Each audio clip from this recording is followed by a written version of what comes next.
यहाँ तेरे को अगर कहा जाए कि बैरिया टाउन के साथ इतने सालों में कितनी की ट्रांजैक्शन की है, अगर कोई एफबीआर वाला मसला नहीं है, तो अंदाजन फिगर्स में कितने की ट्रांजैक्शन की?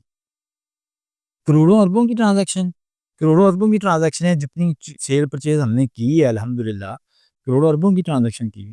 अच्छा मियाँ साहब, बैरिया टाउन से बहुत लोग बने भी हैं, जी। बहुओं को नुकसान भी हुआ, तो वो क्या फैक्टर्स हैं प्रॉपर्टी में, बैरिया में या किसी और सोसाइटी में, जिसकी वजह से लोगों को बहुत ज़्यादा नुकसान होता है और कुछ लोग बन जाते हैं? नहीं भई, एक तो जब आप इन्वेस्ट करते हैं तो आप देखते नहीं हैं कि चीज़ जो भी आप इन्वेस्ट करने जा रहे हैं, वो प्रोजेक्ट आया बन भी रहा है कि नहीं। उसकी जो इनिशियल चीज़ें होती हैं, फॉर एग्ज़ाम्पल ज़मीन मौजूद है कि नहीं, ओनली सिर्फ़ पेपर के ऊपर है, नक्शे के ऊपर है। ये चीज़ें अगर आप नहीं देखते करते, आप ट्रस्ट पे या आँखें बंद करके आप काम कर लेते हैं, तो उसमें हमेशा आपको लॉस होता है या क्रेडिबिलिटी देखते नहीं हैं, डेवलपर की, बिल्डर की क्रेडिबिलिटी क्या है। कोई भी बंदा काम कर रहा है, कोई मतलब मुख्तलिफ, आज तो हज़ारों, लाखों लोग हैं, उस टाइम भी लोग कर रहे थे। फार्मा राइट में लोग बड़े डूबे हैं, उस टाइम हमने देखा, एक बैंकर्स टोन आया था, उसमें लोग बड़े डूबे हैं। और भी कई टोन आए जिसमें लोग डूबे भी हैं उस टाइम भी। और ये बैरिया टाउन के साथ जो लोग थे, इनको फ़ायदे भी बहुत हुए हैं, बचतें भी हुई हैं, क्योंकि बैरिया टाउन बन रहा था, नज़र आ रहा था, ऑन पे ऑन था, लैंड मौजूद थी, बनाते गए, बनाते गए। कमियाँ-कुताहियाँ तो मेरा नहीं ख़्याल कि हर जगह पे होती हैं, इसमें भी होंगी, इसमें भी होंगी, लेकिन फिर भी इसमें जो डिलीवर किया इंटरनेशनल स्टैंडर्ड का, जो इसका लाइफ़स्टाइल दिया, जिस तरीके से हमारे पूरे पाकिस्तान के अंदर बिजली आपकी मतलब इतना बहरान था, और बहरिया टाउन अल्हम्दुलिल्लाह हमने नहीं देखा कि बिजली ऑफ होते हुए। लेकिन मियाँ साहब, बैरिया टाउन में बहुत एक्सेसिव सेलिंग भी की है, जिसमें लोग आज तक उनको ना घर मिले, ना पैसे वापस मिले, तो उनका क्या कसूर? इसको किस नज़र से देखें? बिल्कुल, मैंने जैसे कहा कि हर टाउन के अंदर, हर डेवलपर्स के अंदर कोई ना कोई कमियाँ-कुताहियाँ होती हैं, चीज़ें होती हैं। इसके अंदर भी थी, लेकिन इसमें कवर अप भी होती रहीं।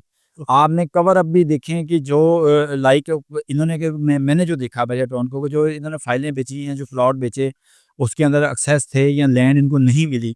वो मौके के ऊपर लैंड खरीदना भी एक बड़ा बात होती है, और उसके बाद जब आप एक चीज़ लॉन्च करते हैं, तो आपको नहीं पता कि प्रोजेक्ट आपने लॉन्च किया है। उस प्रोजेक्ट के अंदर आपकी 300, फॉर एग्ज़ाम्पल आपकी टोटल क्वांटिटी है आपके अपार्टमेंट्स की या आपके यूनिट्स की, तो यूनिट 300 के अंदर आपको नहीं पता कि एक बंदा 300 की इंस्टॉलमेंट मुझे प्रॉपर आएँगी या नहीं आएँगी, 300 के अंदर 50 मरेंगे, 3 साल या 5 साल का टाइम है प्रोजेक्ट के अंदर टाइम लगता है, कोई बंदे को डिफ़ॉल्टर हो जाते हैं, कोई अपने कोई कारोबार जिससे डिस्टर्ब हो जाता है, कुछ हो जाता है, वो पे नहीं कर पाते। उनकी वजह से क्या होता है कि आपके साथ जो बाकी लोग चल रहे हैं, जो 250 लोग चल रहे हैं, वो भी डिस्टर्ब हो जाते हैं। तो इसलिए इस मेरा ख़्याल है, कोई जो भी प्रोजेक्ट का प बनाता है बंदा, उसको एक कैलकुलेट करता है कि यार मैं 5, 10, 20 इतना एक्सेस रखूँ कि 10-20 लोग निकल भी जाएँ बीच में से, मेरा लेवल चलता रहे। तो इस तरीके से ये होता है, प्रॉब्लम होना नहीं चाहिए, ये गलत है। और हम साथ नहीं देते। लेकिन कुछ जो ऐसे डेवलपर्स हैं जानबूझ के भी करते हैं। मतलब अगर उनके पास सिर्फ है 200 फाइल्स है या की जगह मौजूद है प्लॉट्स की, तो वो 1000 बेच देते हैं। जानबूझ के फिर लोगों को मिलता ही नहीं है।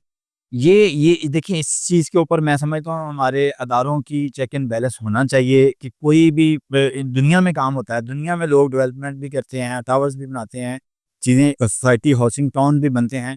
वहाँ पे एक चेक एंड बैलेंस होता है कि भाई इसके बाद इतनी अलाउ है, इतना आप नहीं कर सकते, इतना आप एक्सेस जा सकते हैं, इतनी स्टोरी आप बिल्डिंग बना सकते हैं, इससे ज़्यादा नहीं बना सकते।